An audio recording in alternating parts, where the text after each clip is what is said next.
When you look at purchasing a new car, for a lot of people, it can be a very emotional experience. It can be stressful, but it can also be exciting. And the problem is there could be some car buying mistakes that could cost you a lot when it comes to purchasing a new vehicle. So in this video, we're going to be looking at 7 car buying mistakes that could cost you an exorbitant amount of money when it comes to purchasing a vehicle, with the first one not considering your budget or your savings plan. This is one of the biggest ones where when you start looking at your budget, how much car can you afford? When you start looking at buying a car today, the average price in the first quarter of 2024 was around $47,000.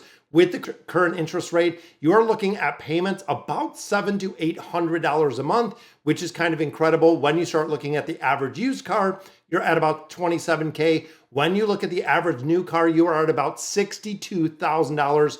According to Edmunds, when it comes into the car value and knowing exactly where you are. So there's 2 very important questions when it comes to the budget and when it comes to that savings plan. The first one, how do you save, or do you have a plan to save for a down payment? Now, of course, putting a lot of money down or putting even any money down will reduce the monthly payment, but it will also reduce the interest that you're paying on a vehicle. Looking at interest rates today that are about 6.5–7%, that can make a big difference in that sticker price. And then what can you afford in a monthly payment? A lot of people do come in without an idea of exactly where they are. Just to put it in that context, if you look at a 60-month loan, and I really do not recommend going any further than 60 months because you start seeing a lot of the depreciation of the vehicle at 7.4% on a $40,000 vehicle, which is not unrealistic.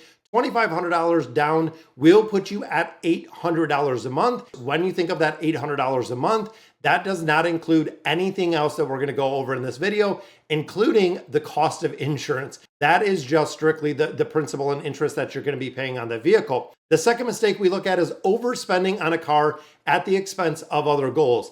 So with that $800 payment that we are using, this is very, very important to prioritize your goals, prioritize your short-term and those long-term goals.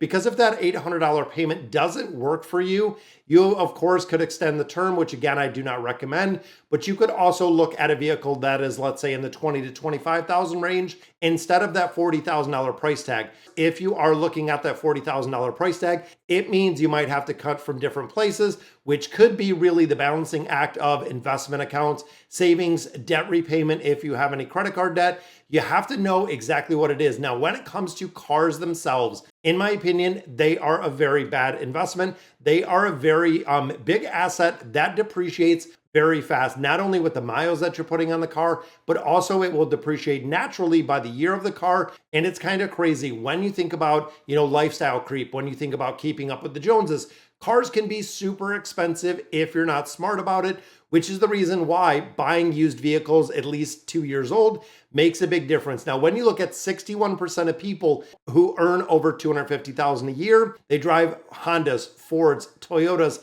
which again is a study from Experian about people that are the high income earners that are not driving the Corvettes, the Lamborghinis. They are not doing that because when it comes to the bottom line, don't spend money to look wealthy, save money to be wealthy. That is a huge, huge statement when you think about it. Mistake number 3, not doing your financial homework, just like you're watching the video right here. And of course, if you like the content, please subscribe to the channel and let me know in the comments. But not doing your financial homework means not knowing your options when you walk into the dealer. The only thing the dealer there is to do is sell you a car. Doesn't matter where it is, doesn't matter who it is, doesn't matter really if it's in your best interest. You have to be very careful with this.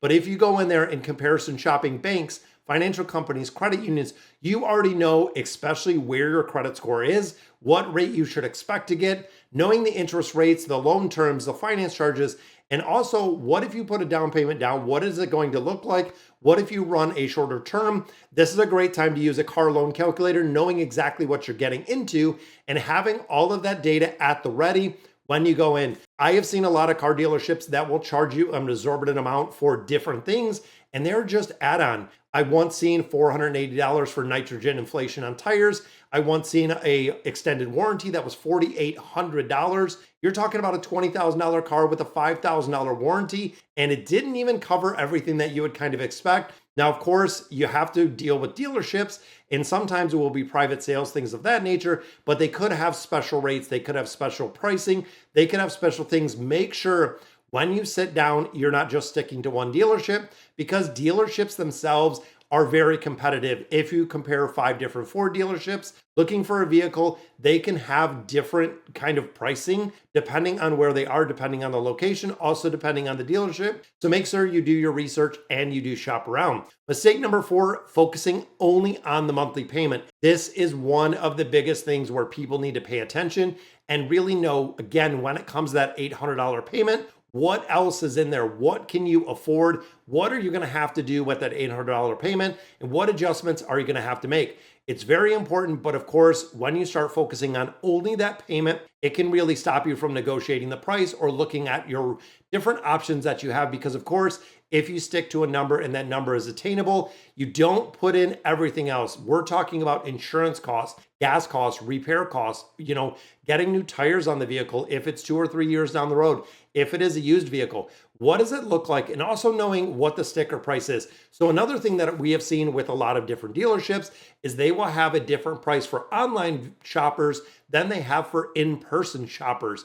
We have seen these vary $1,000 to even $3,000 when it comes to the dealership pricing. A lot of places, if you go in person, let's say the car is $28K, you look online, they got it for $26.99 to bring people in. And of course, remember, there is tax on a vehicle. If you're paying $40,000 for a vehicle, you have here in Michigan 6% sales tax, you have title fees. So not only are you not paying $40,000, you're going to add on a lot of additional fees on there. And we've even seen things like delivery fees for a car that you come and pick up. Not sure where like a $700 delivery fee comes into play, but when we talk to the dealership, they waive that fee because of course, the car was not being delivered anywhere. They just stuck it in there and it would have been just a line item on a purchase order if the individual wasn't paying attention. Mistake number 5, not considering a new car, or excuse me, a used car.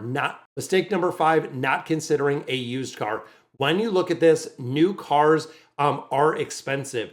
When you take a new car off the lot, it loses up to 20% of the value in the first year of ownership. And of course, that depreciation can be taken by someone else.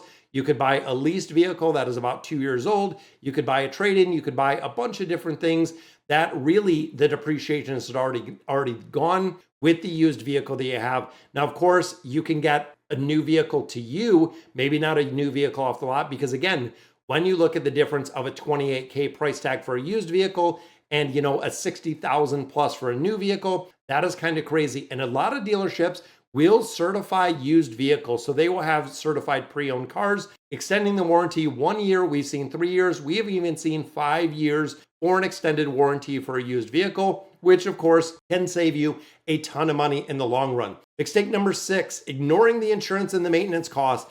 Now, I have had individuals being in the financial institutions that have gotten, let's say, a new Camaro at a younger age. Our payment was $500 a month, definitely achievable. They put some money down. They go to get insurance, being a younger driver being insured. All of a sudden, they're making a $500 car payment. They're making a $500 insurance payment just based on where they are with insurance premiums. Kind of crazy. Now looking at 2023 to 24, insurance premiums went up 20 to 25% according to the Bureau of Labor Statistics. Kind of crazy to think. And of course, when you start looking at maintenance, average repair, it is about $900 a year is what they annually cost. And of course, when you start looking at the fuel mileage and the gas you're putting in there, on top of everything else, owning a vehicle can be very expensive if you're not doing your homework, and these mistakes can definitely cost you. And the final one, guys, mistake number 7, not planning how you'll cover repairs. This, for most people, when you think of a majority of cars, they might have a 3-year or a 5-year warranty. Some of them do have extended powertrain warranties, meaning the engine and the transmission. But if you plan to keep your car for long term, how exactly are you going to pay for it?